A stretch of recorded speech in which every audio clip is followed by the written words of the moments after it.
Hey, good evening, everybody. Are having a few tech issues. We had a link that wasn't working, so hopefully we've got folks who are joining us, so they've gotten the right link, which is great. We're so glad to have you here tonight. I am pleased to introduce Mayor Chris Roberts. And just a few ground rules. I mean, this is actually a small group, so those of you who have questions as you go along, please feel free to raise your hands. All of you online, you can raise your hands or just put your questions into chat. We will make sure we get to those through the evening, both for Mayor Roberts' welcome and for the presentation. We do have a question about sales tax, and I don't know if any of you got that ahead of time, but if you have an answer, we will ask that question before Meng starts, and you can give me an answer, and people who come the closest get just a fabulous, sweet award. So thank you again for being here, and Mayor Roberts, go right ahead.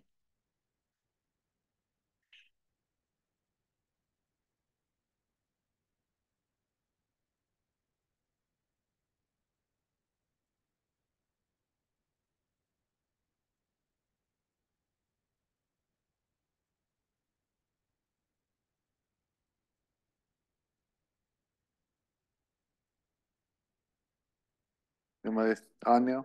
Yeah, okay. Well, welcome everyone. So that was a good start. I'm sure everyone who's out there watching were like, I can't hear you. What are you saying? I'm Chris Roberts. I've been have the honor of serving as mayor for the next 2 years. I want to thank my colleagues for serving as mayor, and I want to especially thank Keith Scully for serving as mayor for the last couple of years, and Betsy Robertson for serving as deputy mayor for the past couple of years. They did a great job serving the city, and I think that you've asked them lots of good questions, and I remember being here too. So, but. I think one of the great things about our system of government is that I have 6 great colleagues who serve on the council. And because we have a council manager form of government, every one of us is very capable of serving as mayor.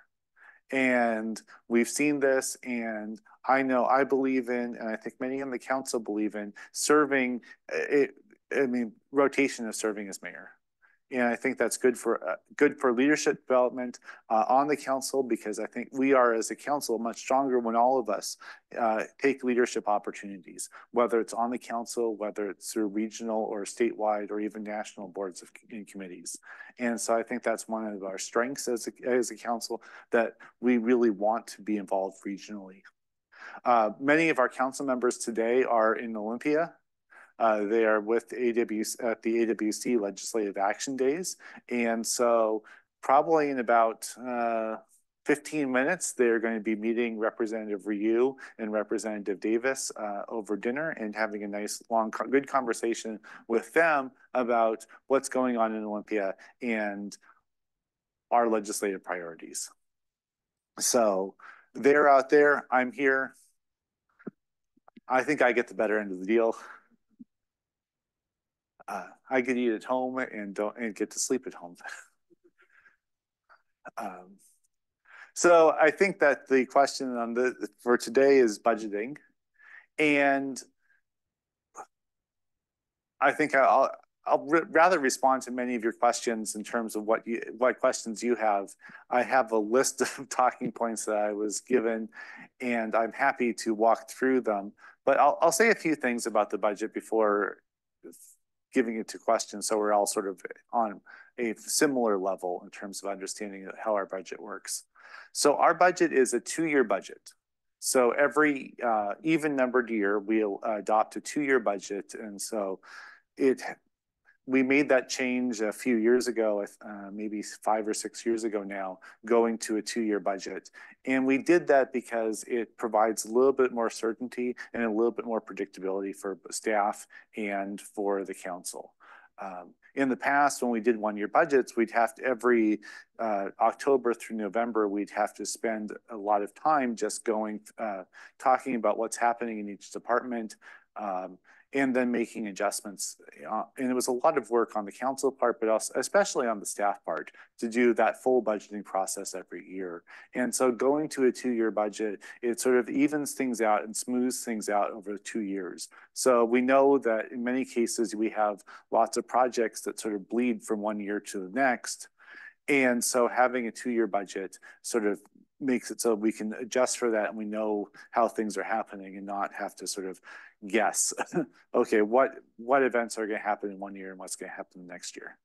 So the budgets, and then so in even numbered years we adopt the full budget, and then in the odd number years we adopt a sort of a supplemental budget where we sort of come in and have a little bit more bigger process in terms of adopting a supplemental budget. Now, the staff will occasionally come and make budgetary requests throughout the year, but those are sort of usually one-time things or small projects that need to be adopted right now. But in October, November of odd-numbered years, we do a little bit larger process for looking at the budget. When we think about the budget work really begins with our council retreat. So this year, our council retreat is going to be the first weekend of March. We have our council retreat. It's going to be on Zoom, but also we are meeting at St. Edward's Park.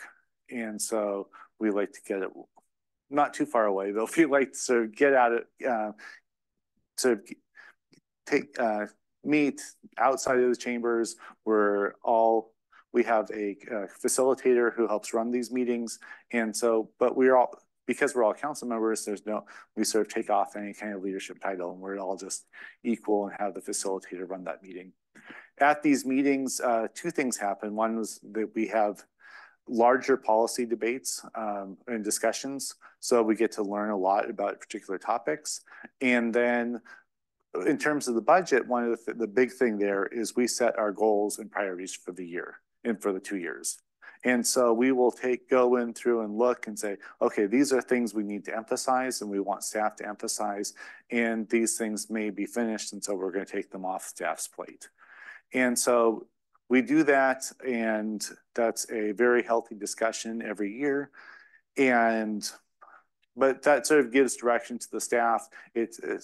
And then you see many of those recommendations that are made in that goal setting retreat. We see that in the budget that's presented by the city manager to the council in September or so. And then we will go and discuss and then make adjustments there. And so it's that goal setting retreat which really sets the table for what's going to happen in September, October, and November when we have larger discussions about the budget. In terms of financing, I mean, as a city, we are limited in how we can raise revenue. We are limited both in terms of the amount of property tax that we can collect from residents. Generally, it's 1% every year, unless we ask the voters, and we have in the past, for what's known as a levy lid lift, which can raise the property tax limit to what the voters say that they want to contribute. We are limited in terms of how much sales we are able to collect. Sales tax, we're able to collect lots of utility taxes. And then as a city, we're able to collect fees for a variety of things, from development to park and recreation fees. And I'm sure I'm missing a bunch, but those sort of the big buckets are property tax, sales tax, and then sort of other fees. And then within some of our enterprise funds, like our stormwater utility and our wastewater utility, we do have different rules that apply to the fees that are set with those budgets. I think I'll stop there before I get into trouble. So I will take your questions and hopefully I have an answer. If not, I will say, I don't know, and give it to staff for them to answer. And your deputy mayor is? My deputy, oh, sorry, our deputy mayor is Laura Mark, sorry. And she is in Olympia. She is leading the delegation down there.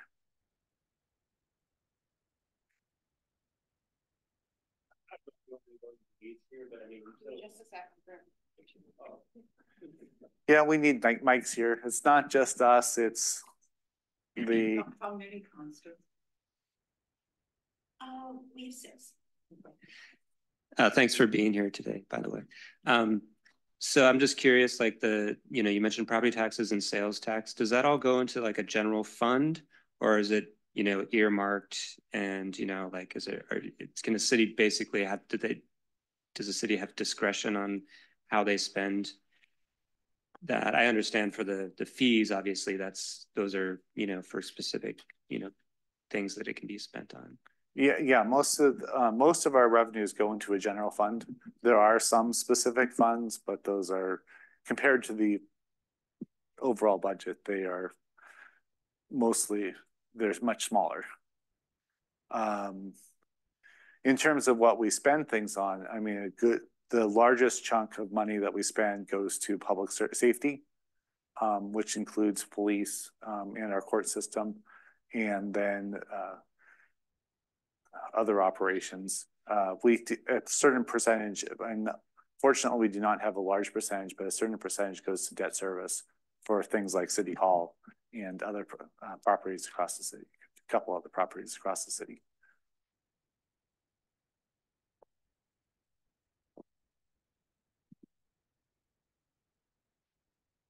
Is in consideration still some kind of recreation pool center? Is that going to be on the agenda for the retreat? Yes. Yes, it is. So the city did have worked over the past few years with Kenmore, Lake Forest Park, Kenmore, and Bothell. Yeah, thank you. Couldn't remember which North End cities. We did do a joint study looking at how viable having pools would be in the North End. The study concluded broadly that with 5 cities, 1 pool was not sufficient, and so there should be a pool on the west side and another pool on the east side. So not of Shoreline, but between those 5 cities. And so as a city, we are going to continue to discuss that, and that I believe is going to be one of the topics at the retreat. So when bills are passed at the state level and they require cities to spend money to implement them, where does that funding come from? Does the state kind of give us some money and then we have to figure out where the rest of it comes from? It depends, but often not. So sometimes the state will tell us, say that we have to do things. Usually they won't say you have to expend money on things, but it says you have to do things. And so we have to figure out a way how to accomplish those goals. So last year, the state passed the legislation saying that we'd have to allow multiple forms of housing types on every property. So that's fine, and the state can do that. But what that means is that our city staff has to go through and now update our codes and update our comprehensive plan to allow to make sure that that law will be implemented. So that's a lot of work on the staff time that is being done to try to will be done to try to implement that law. Okay. But there was no additional fund. There were some grants that were available to cities for that particular law, but in general, those type of laws, there are no specific grants. What AWC and our lobbyists really try to do and try to inform our legislators that when you pass laws, these are mandates without any funds attached to them. So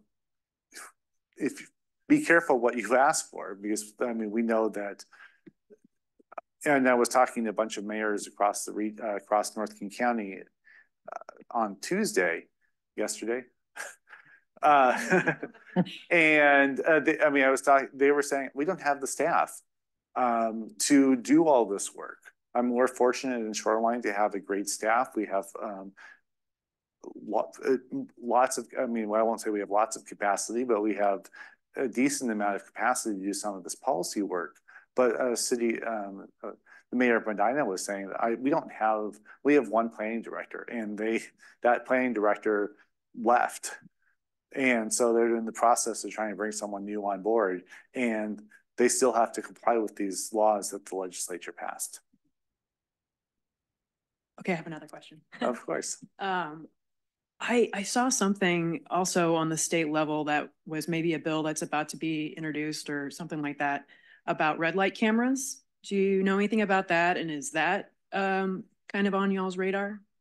I think that our staff, I believe our staff is aware of the legislation, and but I do not know the status of the legislation offhand. But I believe what the bill is introduced, what it would have done is allowed, okay, red light cameras. There's one about. Yeah, it would, yeah, I was thinking about the red and red for a second, but I believe it would just allow cities to place red light cameras in more areas across the city and not just around school zones. But I could be,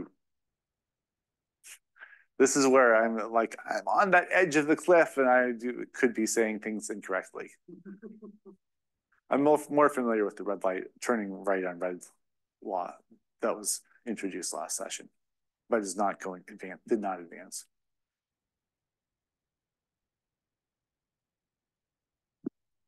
You may or may not know this, and this might be a question for the chief of police, but are we up to staffing levels that we should be at for Shoreline Police Department? We are closer.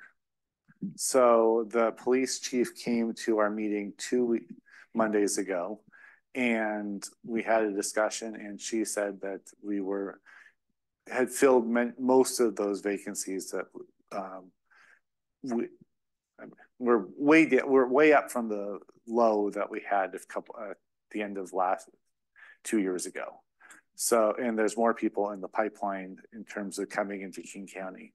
The way King County allocates sheriffs, because we're a contract city, the way King County allocates is that even though we're a contract city, they will not fill our seats if there are still vacancies elsewhere. So they will, if there's five, let's just say there's 5 cities with vacancies, they'll add one to Shoreline, then one to Burien, and then further down before they add a second one to Shoreline. And so, but we are up. I mean, all the number of deputies are up. We did hear that one of the captains is leaving, and so we have that vacancy to fill. I mean, we have great people, and when they get promoted in the King County Sheriffs, we wish them well. We hope that we get someone good. Get another. Could you speak a little more on how y'all decide what the priorities are when you get together at the retreat and talk about budget? Sure, in general, we take a look at what our previous priorities are. So that's the base, and then we'll make adjustments from there. Some of it is council-driven priorities. Some of it is staff-driven priorities, but there is a robust discussion about all of these, and then we decide, okay, this should be elevated as a priority. We used to have like 13 different goals, and now we've sort of combined and condensed goals to somewhere around 5. So it's a little bit easier, but then we have lots of stuff. The discussion really is sort of on the sub goals. As we're sort of all in agreement that first, I think the first goal that then Councilmember Hall talked about and sort of brought to us is that we want Shoreline to be a sustainable city in all respects. And so from environmental sustainability to fiscal sustainability. And so that's one of our sort of overall arching goals that sort of touches everywhere. And so, but again, we've had goals that have been brought up at the retreat that have become priorities. We've had, it just depends. And goals come from anywhere. And if there's questions online, I hope. So far, they're very quiet tonight. Okay. Well, because we're in person, people are asking all the great questions. So the city bought property following the Aurora Avenue completion project to have affordable housing built. Like At 198th and Aurora. Yes. Can you report a little bit on that? I believe it's gonna be open this year. Okay. Yeah. Hi, Bethany Wabrick Dunn, Community Services Manager here at the city. That property was purchased as part of our right-of-way acquisition in order to build the roadway. So as they go up, it was determined they needed to take the entire property. They used it for staging during construction. So at certain times when the roadway was under construction, there were huge pipes and other things stored there. So that was used as a staging area. Afterwards, it was the decision of the council to make that available for affordable housing. The property owner, we are the property owner still. We are leasing the property to them for, I believe, $1 for 99 years. And so Catholic Housing Services is both the building owner and the service provider.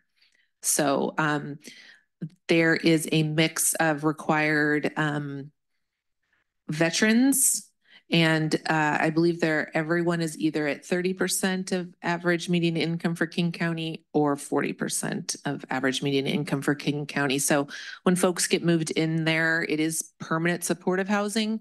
So the idea is there's not going to be a ton of movement in and out, but they did start moving in November, and they did a graduated start. I can tell you a bunch of folks, I think it was 17, moved from the Oaks into St. Margaret's Place, which is pretty fantastic. So that opened up other spots for services and folks to get services over at the Oaks Enhanced Shelter. So folks that come in do get case management. It sort of depends on what level of services they need.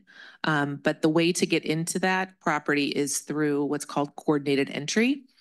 And that information is available on our website. So folks there's nothing else they can do other than go through that coordinated entry process that a bunch of affordable housing communities throughout the county, that's how folks access it. They get assessed and information put into, a database, and then they link folks to the most appropriate housing for them. So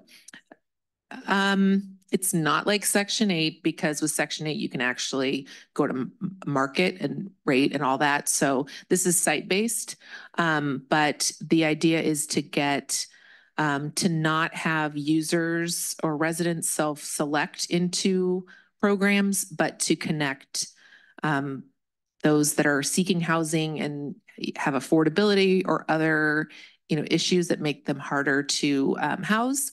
That system will help them figure out the best placement for them. But they sign leases and have every, like I said, it's permanent supportive housing.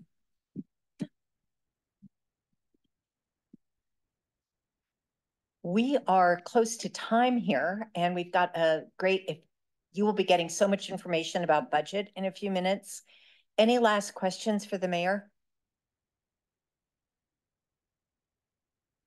Okay. It's not, they're not even playing right now. I will say that the biggest thing on our docket this year is our comprehensive plan. I mean, this is our vision for how Shoreline is going to develop. We've already seen pieces of the comprehensive plan come through the city, and our Parks Board is working on the Park PROSA plan right now. And we should see all of these, and the Planning Commission was working through elements of the comprehensive plan, I believe starting this month. And so, well, they've been working for a while, but some of the specific elements, they'll be starting to work this month. So if you do have input on the comprehensive plan, do speak up. I mean, and do come to the council, do come to the Planning Commission, do send your comments to the council about what your vision for the city should be. Thank you. Thank you so much. And you usually remind people, but I will, that if you have questions after this, you can always contact the mayor. You'll get responses. So really pleased to introduce Meng Liu from our finance. Well, she will explain what her role is. She is in ASD, which is Administrative Services Division. And she has got a really fabulous PowerPoint for you that I think will stimulate lots of thought and lots of questions. I mentioned a contest question. The answer will come up in this, but before, if you have an answer, there's some little pieces of paper. Write your guess, your answer, and your name. And we do have a little surprise for you. The current local sales tax is 10.3%. If you shop in Shoreline and spend $10 on taxable items, $1.03 is collected in tax. Do you know what percentage of that amount of the $1.03 stays in Shoreline? So if you have an answer, please do that. And folks online, please answer as well. We will figure out a way to get you your prize. I think tonight everybody wins for guessing. So all right, take it away. Thanks you so much. Thank you. So welcome everyone. Thank you for coming today, and welcome people live. Today, so my name is Meng Liu. I'm the manager for budget and tax. So obviously I work heavily in the budget portfolio side of things, but also I also administer some of the tax the city administers. So today we'll be obviously talking about demystifying the city budget. So the goal is really just to have a conversation and just give you a little bit overview of how, cities set their priorities, which Mayor already did an awesome job setting me up. So maybe stole some of my thunder already, but that's okay. And also we'll talk about like the process, both internally as well as the council process. And also lastly, kind of dive into a little bit detail in terms of some of the components that are in the budget and how we really fund everything that we're doing in the city. All right, so first of all, why do we need a budget? So there's a couple key purposes of having a budget for a municipality. Obviously, it's a tool for us to communicate a wider vision for the city's future. So that's connected to what Mayor was saying in terms of setting priorities, council goals, etc. Obviously, as a budget will do, we allocate resources and control spending. And also a budget is required legislatively, and it serves as a legal document essentially that gives local government official the authority to spend, which we call appropriation levels. So really for budget, the budget itself is really the end result. So for city, we have many long-range plans that you're probably heard or familiar with. So there is obviously the comprehensive plan, the Vision 2029, Transportation Master Plan, PROSA Plan, etc. So those are the long-range plans that has a significant amount of public input considered when they were put together, and they were executed alongside with city council goals, and those two work together. And as staff, we basically produce a budget plan that kind of aligns with those goals and plans to really kind of paint a map on how we want to deliver some of these priorities for the city. So through that, we obviously have citywide work plans, department work plans, and even our individual work plans. So that's sort of how things sort of trickle down from top to the bottom.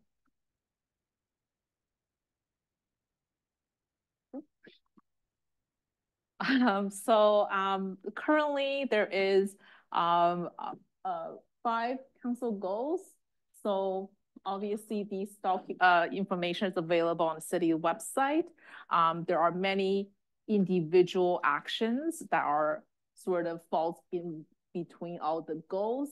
So, we have some important goals, including strengthen Shoreline's economic climate opportunities, manage, develop city's infrastructure, steward natural environment, and address climate impacts, prepare for regional mass transit in Shoreline, expand the city's focus on equity and social justice, and work to become an anti-racist community. And lastly, promote and enhance community safety, broader community connections, and the coordinated response to homelessness and individual and behavioral health crisis. So these are the council goals, and it does get reviewed periodically to make sure that it's still what we are aiming to do. There are lots of more detailed action that you can definitely take a read on, but we really develop our budget to align with those council goals. So in terms of process, the city of Shoreline adopts a biennial budget. So we set the budget for 2 years. So the benefit of that is it gives a little bit of a longer range view of how we want to spend and invest in the city. And included in the biennial budget is also the 6-year capital improvement plan. So really this is the biennial budget is the more comprehensive, in-depth review of the city's budget. So in terms of process, for budget is really an all year round type of process, but technically the budget will kind of start in sort of the springtime. Really started with the council planning retreat, where council will review the current council goals. We'll provide an update on their financial outlook, and during this time, maybe council will also look at the priorities and provide staff with some directions on what are the priorities are, and there will be discussions among the leadership team and city council to really set those priorities. And once we have those priorities, the staff will sort of take that back and then review what the potential needs we have. And this is also the time we'll review policies to make sure we have opportunity to update them before we go into the full budget kickoff. So summertime is essentially where the bulk of the detailed work happens for staff. So we basically have the departments work on their detailed, numbers. So they will look at both their base budget as well as any other additional supplemental, which is new or expanded service. So the base budget essentially is what would it take to keep everything, all the service level the same, and the new and expanded will be the supplemental, the new shiny things we may want to invest in. So for the budget office, we also maintain a 10-year financial forecast. So what that forecast is, we update at least once annually, sometimes more, on the revenue forecast for the city. So that's different revenue sources that's in the operating funds. And from there, we also take consideration of what our current cost is. And that way we kind of have an idea of, what are some of the resources that may be available for the city to either do additional investments or, if there's any financial adjustment that we need to make, we're able to see it for longer term. So we keep this updated annually, and then we keep a 10-year forecast out. So by the end of the summer, the hope is we'll have all the information ready, and that's when the city manager, along with staff, will put forward a recommended budget package. So this will also include the 6-year capital plan. And also during the fall, we'll be providing a preliminary budget book. It is a very comprehensive document that is really long, but if you really want to learn about city finances, that's a really good reference point. In October, departments will have opportunity to do presentations to explain and support, to show their support of what they're asking for the budget, and also the CIP plan. And lastly, in November, that's when the public hearing happens, as well as continued discussion. And the hope is by the end of November, we'll be able to adopt the budget and set the tax levy for property tax for the next year. So that was the biennial budget process. But as we all know, obviously things will come up that's unexpected. So we do a mid-biennial budget process, which happens usually during the first year of the biennial. So this is kind of like a budget light version where we do similar activities, but instead of looking at the base budget and all the new investment we want to make, it's usually trying to capture anything that's emerging. So that was not anticipated at the time of the biennial budget. So a lot of times you'll be things like additional grants that we're receiving, or in the case of pandemic, maybe there's something different that we need to adjust. So those are this is sort of our opportunity to really adjust our reality depending on sort of the current situation is. So it gives a little bit more flexibility to still make tweaks to the budget. And similar timeline, in the fall, we'll put forward amendments to the biennial budget. And in November, we will adopt and have public hearings and then adopt the budget amendments and set the tax levy for the next year.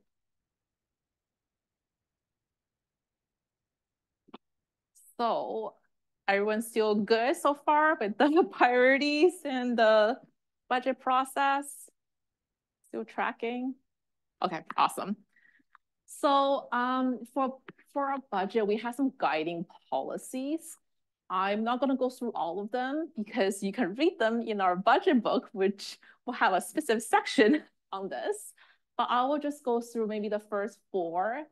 The first one is no operating deficit. So what that means is obviously as a municipality, we need to have a balanced budget.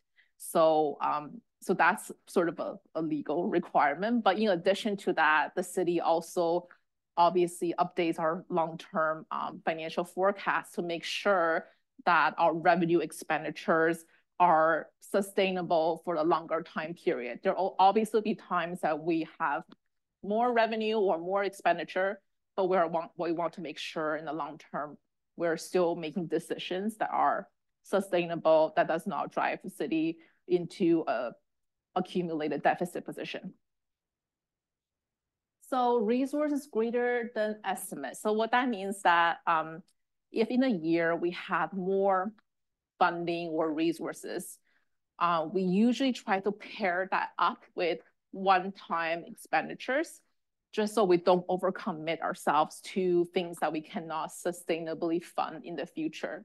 So that's one of the other things that we usually try to match one-time revenue, one-time expenditures. The budget adoption level. So the city adopts the budget on a fund level. So funds are essentially like little banks that the city owns, and there are obviously revenue and expenditure going in and out. So what the council does is that they will adopt based on the expenditure level for these various funds. So that's the budget adoption level. And necessary to implement city council goals, identifying work plans. So that again kind of goes back to the point where we want to adopt budget that's in the work plan that is aligned with the city council goals. And so then we're focused on the work we do and the service we deliver. So the rest, they are really just trying to articulate some of the priorities of how we want to consider one ask over another. Obviously, things like public safety, maintaining quality services, those are the type of things that we really want to put a priority on, as opposed to some of the other asks sometimes. So this really is our guiding sort of principle that we refer back to when we put together our recommended budget for council's consideration and also discussion. So if you're interested to read more about this, my plug will be, you can go on our budget book that's online. So if you go on our website and go to government departments and administrator services, you'll see budget and capital improvement plan right there on the sidebar. The budget book is a little bit, it's quite long, it's 500 pages, but it does have really good detailed information on everything I just talked about, maybe more than you need to. we try to put some pictures and tables in there to make things a little bit more exciting, but it is definitely a good resource. So if you really want to have a more in-depth understanding of the finances, or if you want to maybe see, have a question answered, that's a good resource to go to.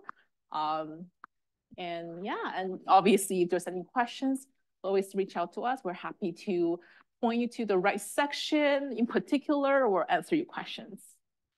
Another resource I want to point out is financial reports. We do complete a quarterly financial report, which is sort of most focused on the revenue sources for the city and how we're doing in terms of our financial outlook. So we produce this quarterly basis for council, but obviously also for public. So that also gives you opportunity to take a look to see how the city is doing.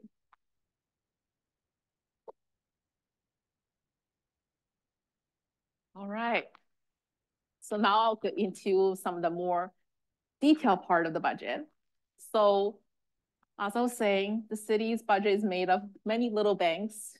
We call them funds, but they have different purposes that they serve. So if I were to just put them into general bucket, I will put them into 4 big buckets.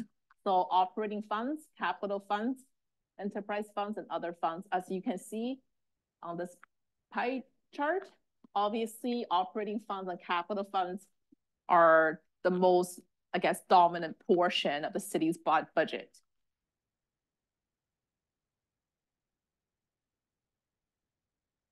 So for operating budget, it is pretty much what you, it supports the services that you experience on a day-to-day service basis. So it includes police services, community services, recreation programs, planning, my salary in there as well, because we're part of administrative services. So there are many ongoing things that you enjoy as residents in a city that are supported by operating funds in the operating budget. I would say though, the last couple of years, the city did see some pressures, which I'm sure every household are seeing as well. So obviously the pandemic and also some of the supply chain challenges has really put a pressure on the budget. So we are seeing definitely higher than usual inflation, which we usually utilize the CPIU rate, inflation rate. So for 2023, the CPIU that we utilize is the 10.14%. And for 2024, it's 4.62%.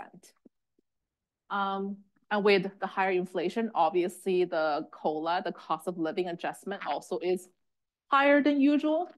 So that's what's on the screen, 7.76% and 4.62% for 2024. So in addition, we're seeing much higher fuel costs, as well as vehicle maintenance costs, increased by 31%.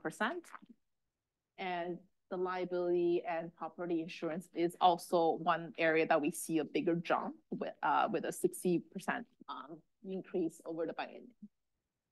So that's the expenditure side. So how do the city support all these spending? May, can you make sure your hair's not covering your mic? There's something ready. This is better. Yeah. Okay. I need to work on my dress code next time for public presentation. All right, so for funding sources, there is a number of funding sources the city received to support the operating budget. The 2 big area that has the most impact is property tax and sales tax. So I'll go into those 2 a little bit more in detail. So property tax. In Washington state, property tax is limited by the 1%, unless the voter approved a percentage increase that's higher than the limitation of 1%. So as an example, so if the city levies $1 million of property tax in year 1, in year 2, the maximum the city can levy is 1.01 million. So this is not impact, this 1% limit does not impact the individual homes. But the property tax does get impacted by several factors. One is the total assessed value for the city, which is determined by the state, the levy amount, as well as the levy rate. So typically the equation for that is levy amount divided by assessed value equals the levy rate per thousand assessed value. So just to illustrate an example. So for example, if the city has 3 houses, and in year 1, each house is valued at 200K each for a total of 600K. And if say the city levies $1 per 1,000 assessed value, that means the tax levy is $200 for each of these homes. In total gives the city $600. So that's year 1. So in year 2, the city can only levy $606 because we're limited by that 1%, despite whatever happens to the individual homes. So let's say the city is levying $606 for the second year. But for the individual homes, the assessed value actually fluctuates a little bit. So some homes are increasing a little bit more, some a little bit less. So what you can see here is as a result of the different assessed value of individual homes, the home that has a higher assessed value actually will be paying more property tax as a result. Even though the city at the end of the day still gets the $606, but the split essentially is proportionally different as first year. And that sort of impacts the levy rate because obviously the levy the city receives is not the same as what the assessed value of the total homes in the city. So this also applies in the opposite way, obviously in the year where we see assessed value decrease, which happened to, I think, many homes this year. So in this case, if we say instead of an increase, we're seeing a negative, we're seeing a decrease. Similar story is that, you know, the home with the most assessed value, home number 1, they will be paying the higher property tax. The city's total property tax still doesn't change because we're still limited by the same limitation. But if you look at the levy rate, because the denominator obviously is smaller, so the levy rate is higher as a result. So hopefully that kind of helps with this simple explanation, helps with the, yes. Standard. Hi, people online. So is this formula standard in the industry nationwide, cities across the United States? The Shoreline come up with their own, and I'm curious only because I'm seeing the poor person whose house isn't worth a lot, then house goes down in value, but they end up paying more tax than they did when their house was worth more. Is this pretty standard? I would say I don't know if I have really taken a close look at all the other states, but this is certainly a statewide for Washington State. Yeah. So a lot of these things are really out of our hands because the property tax legislation is really sort of statewide, and really the only sort of change we could make is if we have a voter approved levy live type of things. So yeah. Okay, so you're kind of like, based on the amount of properties there are, you're only going to get so much for the city. But when like lots are subdivided and you've got more like townhomes or more dense housing, then you would have more. If you divide a lot, do you have more people paying into tax? And that's well, if you think about it this way, like there might be 1 million homes in the cities, in the city, But at the end of the day, the city is still getting the same amount because we're limited by how much we can increase. And that does not sort of align to the individual home. It's aligned to the prior year. So when we look at our increase, we're not looking at, oh, our current assessed value is 510 as opposed to 600. We're looking at last year, we levied $600, and this year we can only increase 1%, and that's 606. So it's a little bit separate. So the city's perspective, we're getting the same money, but how it kind of impacts individual homes, that really is sort of dependent on the assessed value. So if there was a lot of properties that were subdivided and like one house went down and 6 houses went up, then the city would still collect the same amount of money and we would all be collectively paying less individually? Yes, but yeah. That's why density sometimes is a beautiful thing. Well, I mean, that's good for the individual, not for the city. Well, but also depends on, your assessed value. Maybe Shoreline's assessed value shoots up because we have great city services and, all that stuff. So there's a lot of factors that goes into play. Okay, so I think I'm grasping this, but so how does MFT then play into this when the developments are under tax exemption? What happens? Oh. Good question.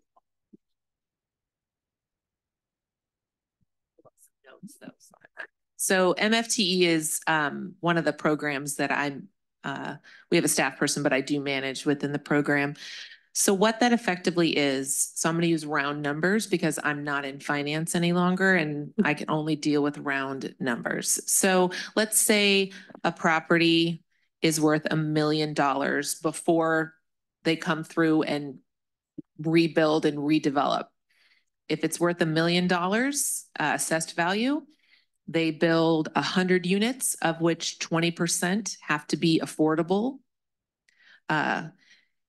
Therefore, they get to pay, if they go into agreement with us, that they'll promise to do this. They send us reports every year, et cetera. They get a tax exemption on only what the increase would be. So if after the building goes in with 100 units, it's now worth 15 million, they only still pay the tax. They save the tax on the difference, not the million. So they still pay property tax, but not on the increased value. For, yes, either 12 years, and there has been a new state law that allows them to convert that to 20 years. So after that, yes. But what that is, it has the ability to do for the developer is pencil out affordability. And in the station areas, then I'll pass it out, we have permanent affordability in those areas. So if you build multifamily housing in the station areas, a lot of them also do MFTE, but they have to keep that affordable. It's like there's a covenant on the property. So there's certain units in any building near the station areas that have mandatory affordability. There you go, Mary. I'll just add one thing to what was just said is if you look at this chart that's on the screen and you notice that the amount the city receives in property tax increases from year to year is very small. So but one of the things that in terms of revenues the city does receive, the city receives sales tax revenue, the city receives utility tax revenue, cell phones, everything that you purchase online, all of these things are additional revenues to the city. So one thing that the city staff has told us time and time again, that you might see 15 million, we might have used our property taxes exempt MFT to exempt $14 million in assessed value. But with those 100 units, those are 100 new people buying goods, buying services, paying other taxes. And so from what our staff has told us, again, time and time again, those additional revenues contribute more to the city's general fund than any increase in property tax that we might not be getting from having MFTE.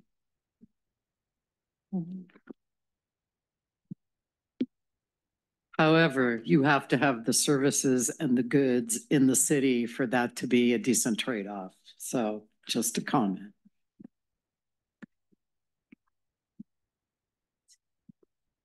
Okay. Thank you for the answers, Bethany and Mayor. So I will move on to the next slide. So the city of Shoreline does have levy lifts that were approved in 2022. So it starts basically between 2023 to 2028. So the 2023, we set the levy rate at $1.39 per thousand assessed value.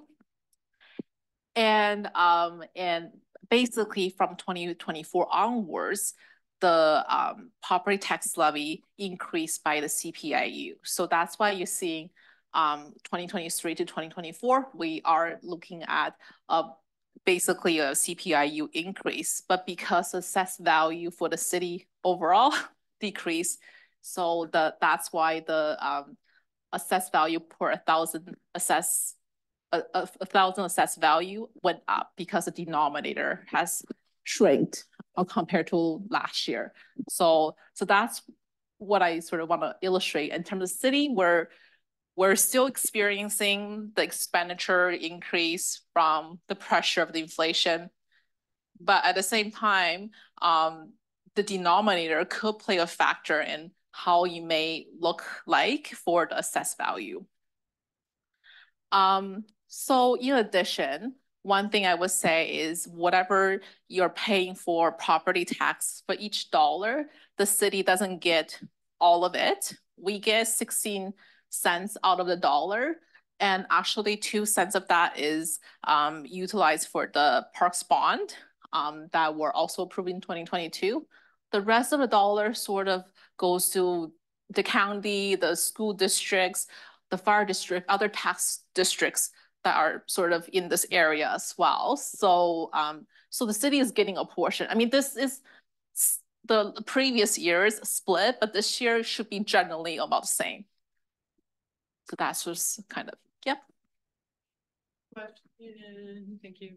Okay, so state schools, is that what I'm seeing? Yeah. Okay, so I kind of have an idea what that is, but what is CP, whatever that acronym is that I have no idea what it is? At the very last 1%. I think it's Sound Transit. Yeah, it is Sound Transit. Right. And this, it's a little bit hard to see, but we basically just, in a perspective from comparison to other cities of similar size, the city of Shoreline's property tax per capita is sort of in the middle of the range at this point.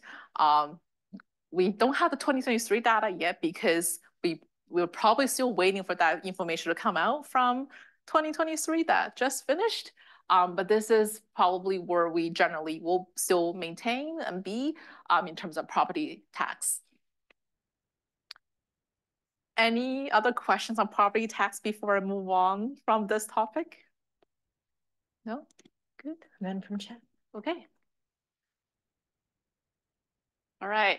And now is the question related to the sales tax that we were sort of handing out at the beginning of the session. Do we have?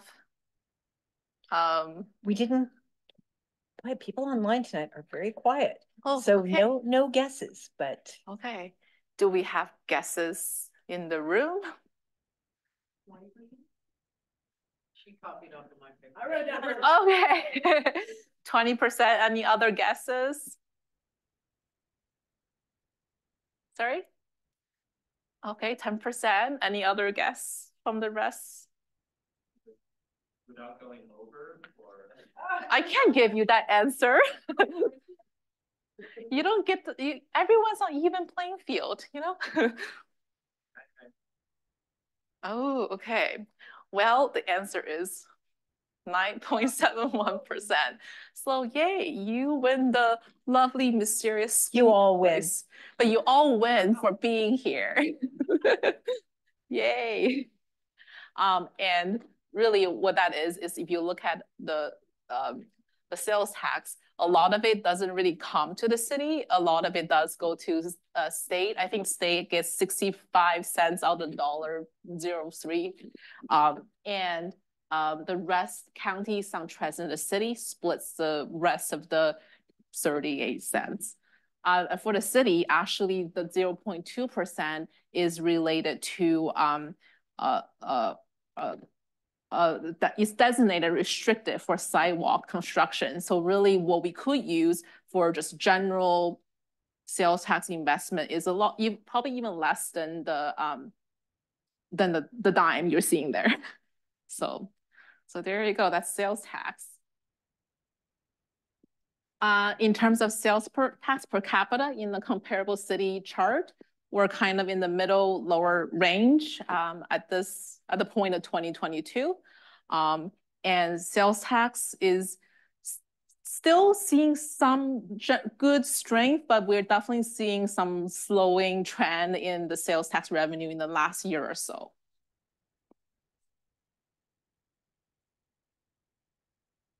So I just want to quickly go over some of the other revenue sources for the city. So we do have utility tax. So these are essentially 6% tax we charge on natural gas, telephone, garbage, cable TV, storm drainage.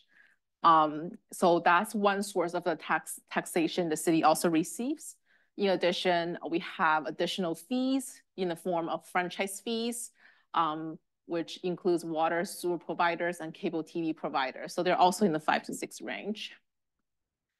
We do have a newer tax called business and occupation tax. So it's generally about 0.2%. It kind of varies a little bit depending on the categories, and that get charged to businesses that has over $500,000 gross revenue. So that was a newer tax that was implemented in 2019, I believe. Okay, so all of these new developments were not necessarily getting more property taxes, but don't the new developments have to pay a bunch of like fees for like parks and I don't know, other stuff? Are there fees associated with new developments? Okay, so is there like a nice big chunk coming in for a lot of stuff? If I may, Meng. Yeah, go for it. So there is transportation impact fees and parks impact fees that are associated. I wouldn't know what qualifies as big money, but those basically the transportation folks do a study every so many years, and actually it was part of council reviewed this, I believe, in the fall, and they look at where basically it's supposed to pay for growth, for more people driving in the city, and they look at projects most affected by that growth, and then those transportation impact fees go into are restricted specifically in the capital budget for those projects. They don't pay for everything, but they're a way for new growth to pay for new growth. So yeah, same thing. And there's some discounts if it's affordable housing or discounts if it's senior housing, et cetera.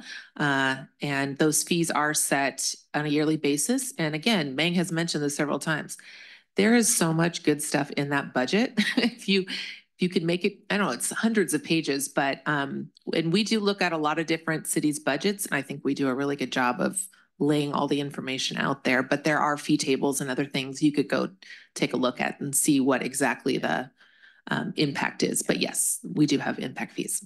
And I would say you just want to remember, so this is still, we're talking about operating. So the impact fees are a lot of times dedicated to capital. So the operating development revenue you see here are more like permits, right-of-way permits, that type of thing. So those are more of the operating where, you know, we can utilize in the general fund, whereas some of the impact fees have restriction on what we can use it for. So those are very restricted for very specific purpose. So But development revenue is a form of revenue the city does receive. So that's one clarification I want to make. So in addition, we obviously do have revenue sources from parks and recreation. So things like rental fees, summer programs, or any program fees. So that's another source of revenue the city receives in the operating funds to support operation. So I'm going to talk about the rest of the sort of buckets of funds quickly.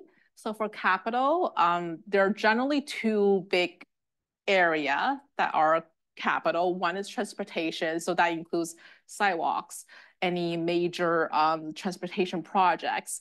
Yeah, and for the park facility and parks, obviously includes parks, but also includes some of the the major facility, any new major facility things we're putting into the budget. And we also have a small facility major maintenance fund. So those are really sort of a fund that keep tracks of how to preserve and maintain the facility we have in state of good repair. So the transportation, obviously one of the big projects that we all heard of is with the light rail coming, we have lots of major projects happening in the city.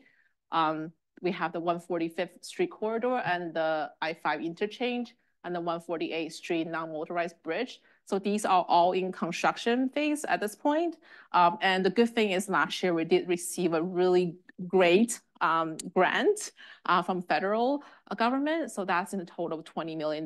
So that really helped to finalize the funding for this major project for the size of our city. It is a very major project. So it's going to be sort of done in phases, but the hope is by 2028, that project will be substantially completed.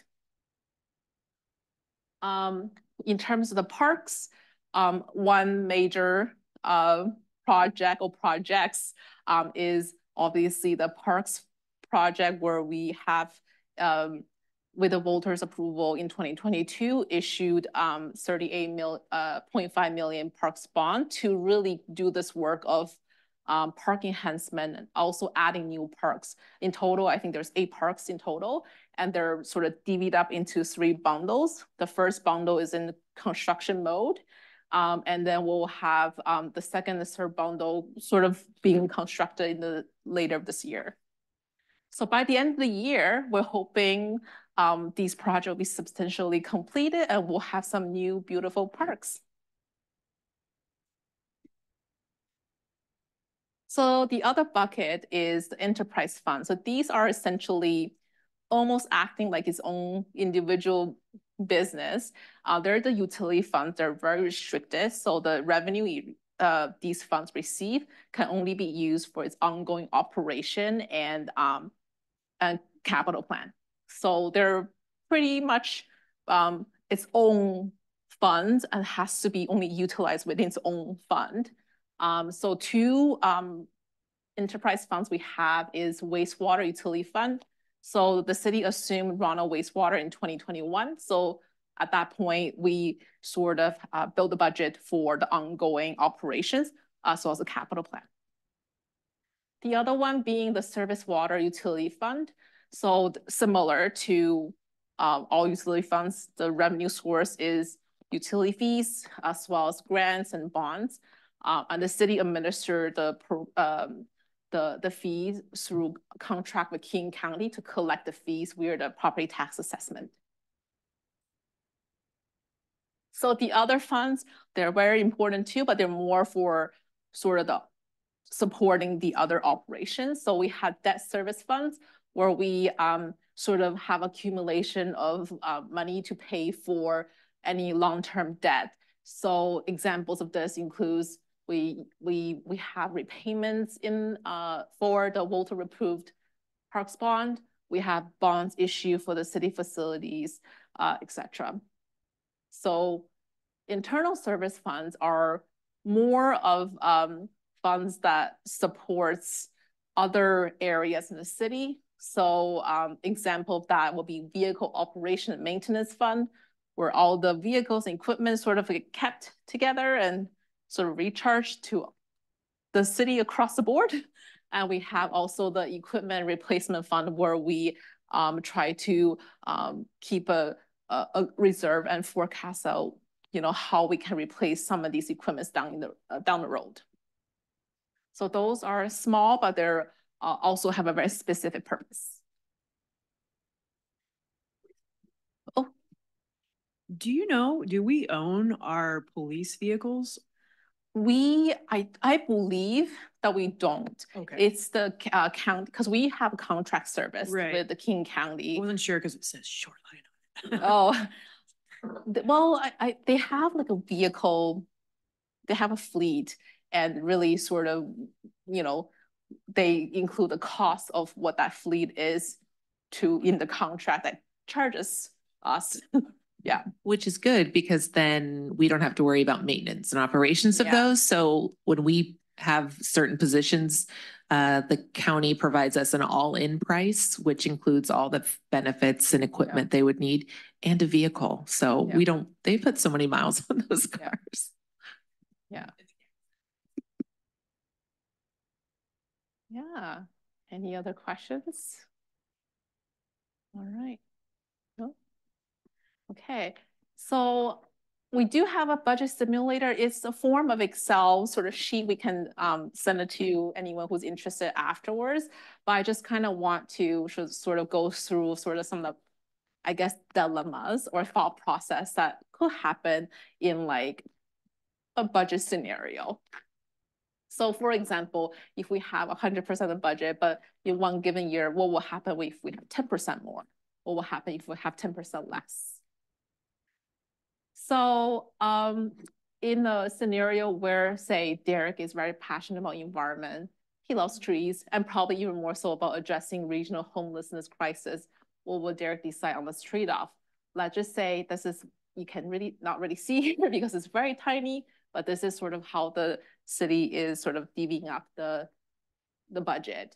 So, so in this case, when everything is already sort of split, really it's a balancing act if, say, Derek wanted to put in additional programs. If in the case of we have 10% more budget, obviously the decision will be a little bit easier for Derek because if he wants to put some money in homeless services, and maybe hypothetically, he wants to add a new public transit service to reduce carbon emission. With a 10% extra money that he gets, he could easily accomplish that by splitting it with human services support and additional public transportation. But that is also in the case of if there's no other ask on the table to hopefully obtain this 10% dollar. So it is definitely a balancing act, even when we have more money.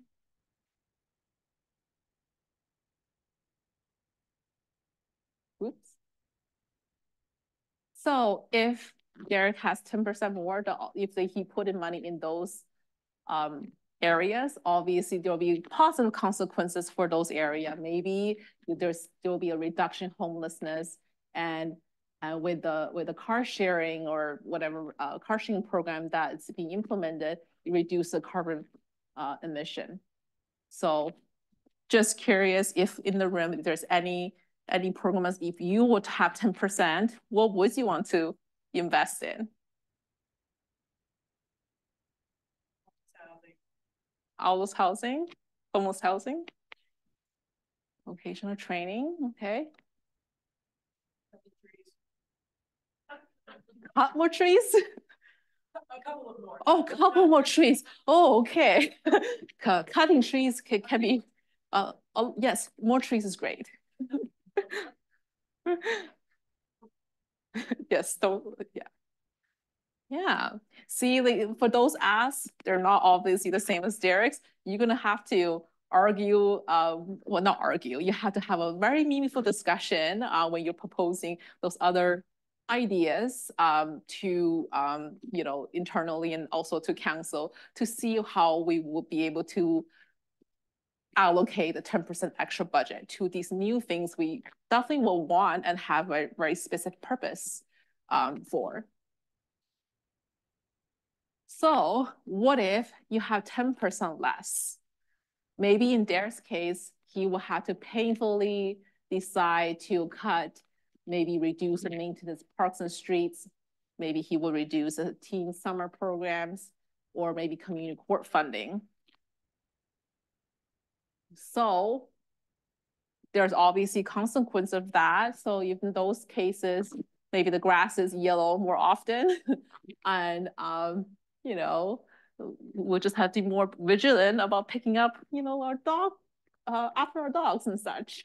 The teen summer programs are ended and they spend more times on their phones. Terrible.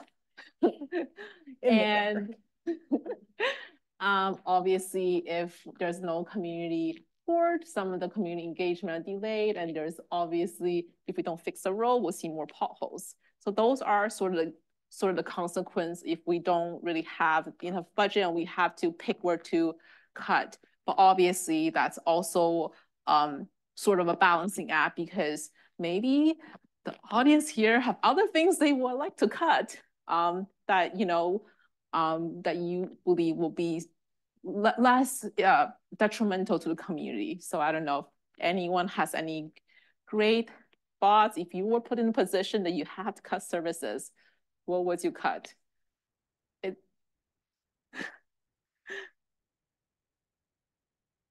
Yeah. Oh, we have a brave soul who wants to cut services. Well, I had a question. Do y'all have like a budget that's use it or lose it at the end of the budget year?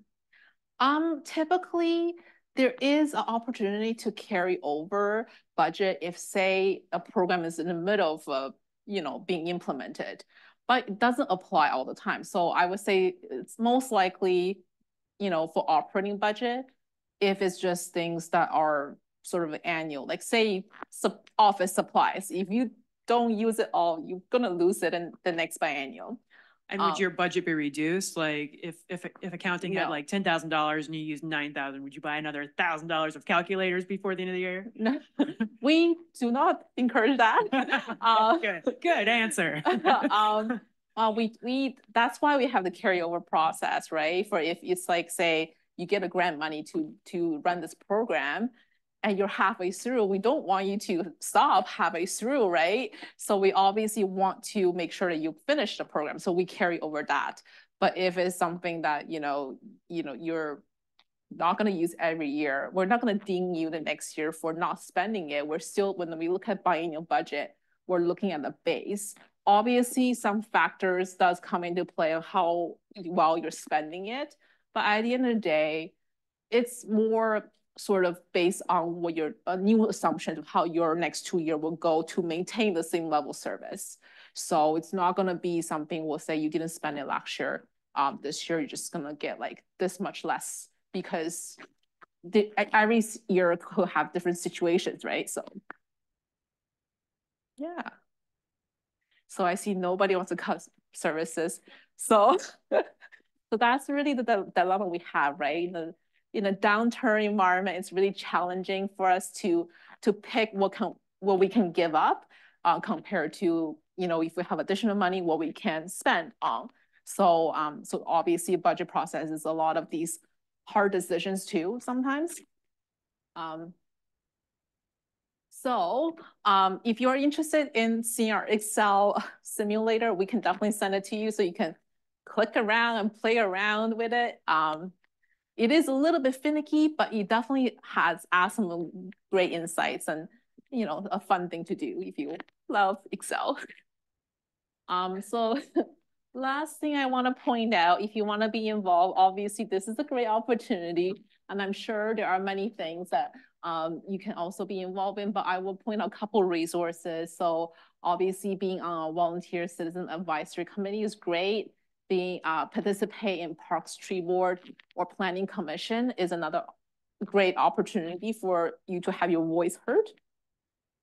And whenever we have these long range plans being updated, we usually have in-person or virtual sessions for the public. And so Some of the things that may come up this year could be process plan update, the comprehensive plans in progress. Transportation master plan will update every couple of years.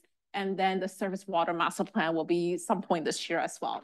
So those are all great opportunities to participate because, you know, it's always better to put your voice in those opportunities. So the long range plan can really impact how we produce a budget at the end of the day. Obviously attend council meeting is a great opportunity. There's always time that's allocated for public to put forward their thoughts, opinions, and concerns. And there's also places we can take comments from the public.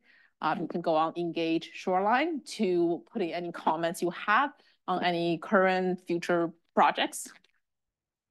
And lastly, the volunteer page is a good spot for you to see what other opportunities for you to participate in city events and volunteer.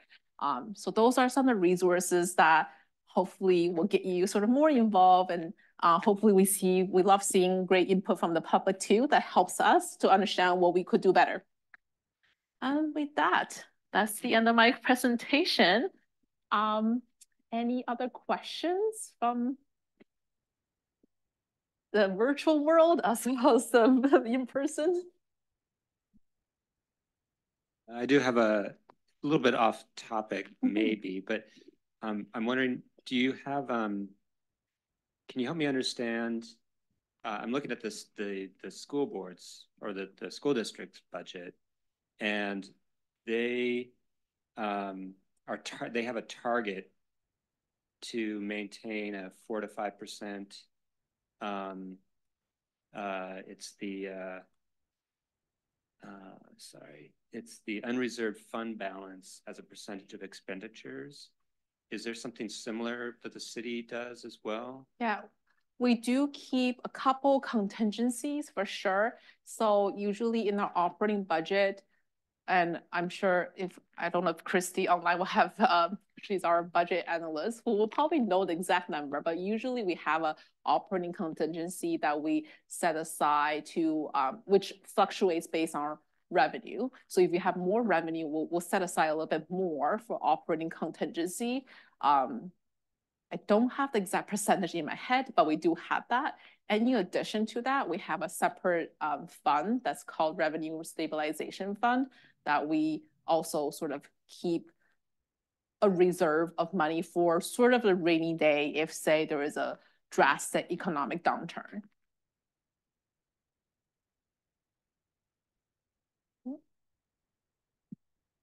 I guess follow-up on question on that is, so to maintain the city's, there's like a bond rating, like, how is that assessed? Like, what are the you know, when the, I don't know, whoever comes up with a rating, what are they looking at the city's budget, and like what numbers are they looking at? That I am not sure 100%. I may have to get back to you on that question, but I do know that the budget book is one of the top, the documents they do look at in addition to obviously our financial statements. But I'm not super involved in the bond process myself, so I will have to find out and get back to you. So maybe I'll take your contact afterwards and then I'll email you back.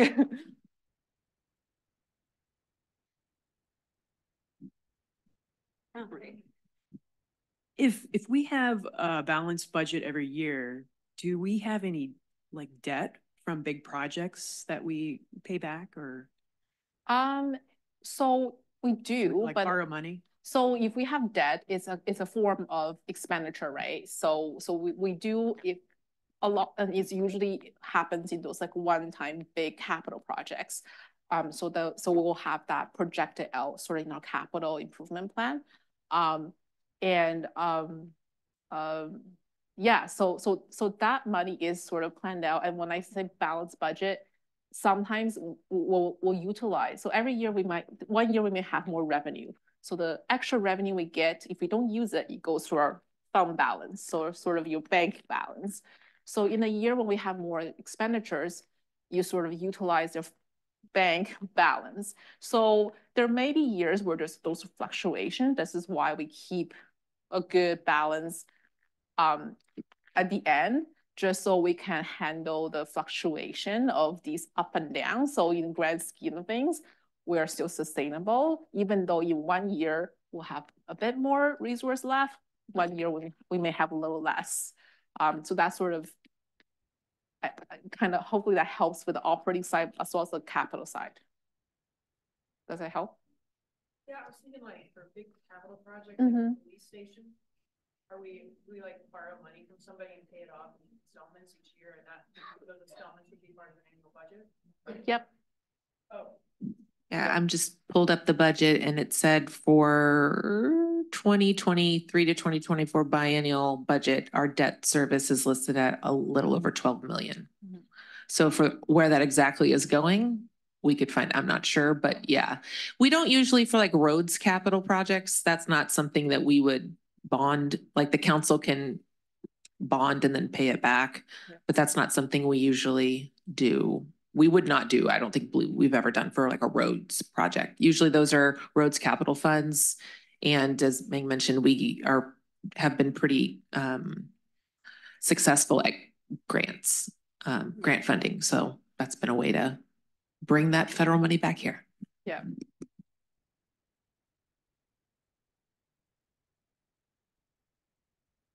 Questions? No? Any questions online? No, but you just got some positive feedback about how complete and interesting this is. So thank you. Great. I'm glad. Budget could be very interesting. So I'm really thankful for you all to be here today and listening to my presentation. And again, if there's any other questions, definitely reach out to us. We're happy to help everyone understand city budget a bit better. Thank you. Thank you so much. Yeah. Okay.